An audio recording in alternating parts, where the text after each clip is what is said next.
let's talk about NXT. Now, they had a show last night that I did watch.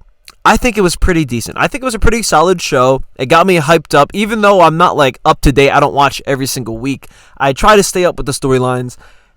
NXT is just so easy to follow. The storylines make sense. Title reigns don't feel forever, right? Like title reigns, I'm pretty sure Obafemi had the title for under a year. I think it was 292 days, something like that, which is fine. We don't have to have 2-year title reigns to make it feel prestigious. If you have good feuds, good stories, and good booking, and a good character as well, you don't need a 2-year title reign to make the title feel prestigious. Obafemi was a very dominant champion. He didn't have the title for a year.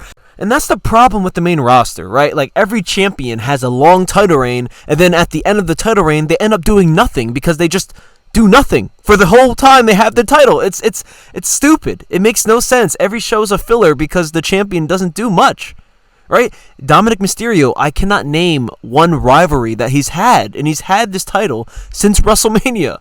John Cena had a quick title reign, but who do they give the title back to? Fucking Cody Rhodes, right? And Cody Rhodes, they had an opportunity to hand the title off to Drew McIntyre at WrestlePalooza and actually have a decent fucking show.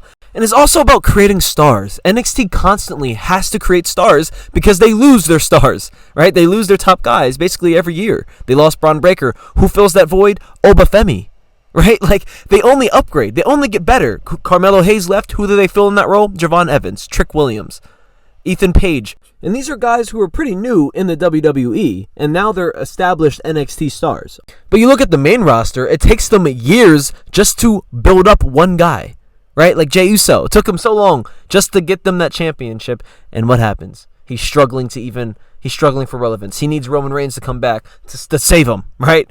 Like, that's the thing. That's the problem. We don't build stars.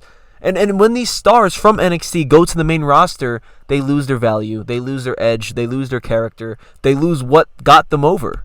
And here's the difference between the main roster and NXT when it comes to booking. NXT books week to week. The main roster has a full plan that they have to follow until WrestleMania. And that's why most of their shows feel like filler.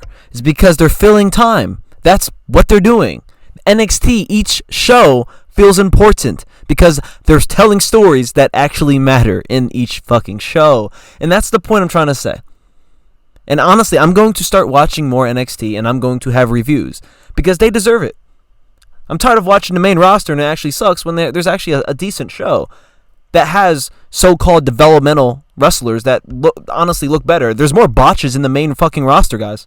There's more botches on the main roster.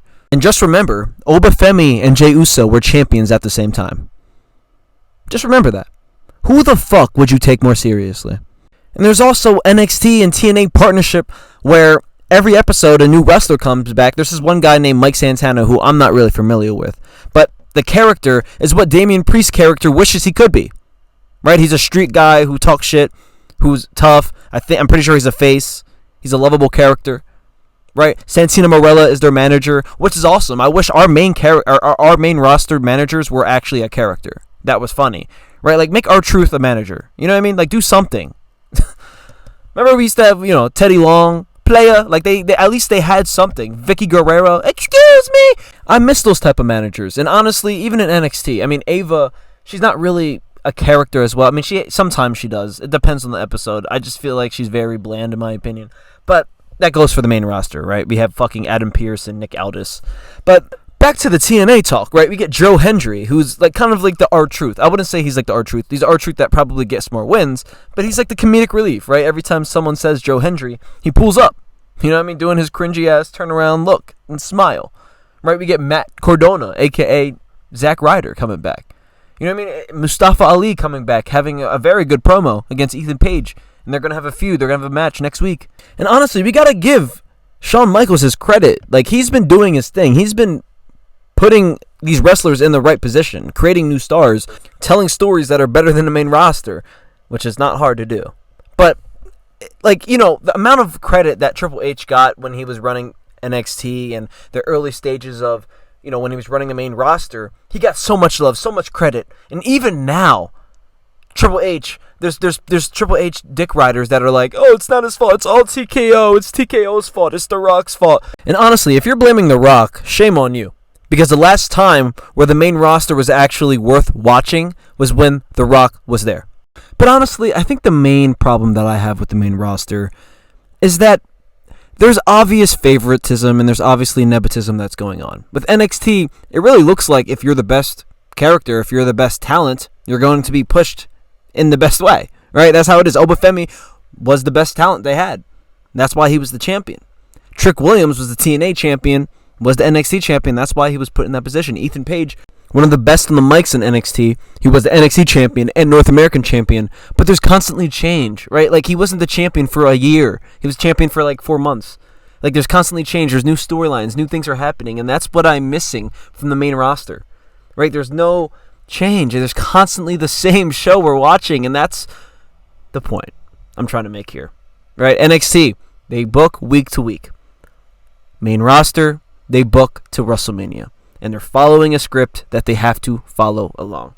I will be doing full reviews starting next week of NXT, but that's going to be it for this video. Drop a like, subscribe to the channel, and I'll catch you guys for SmackDown. Peace out.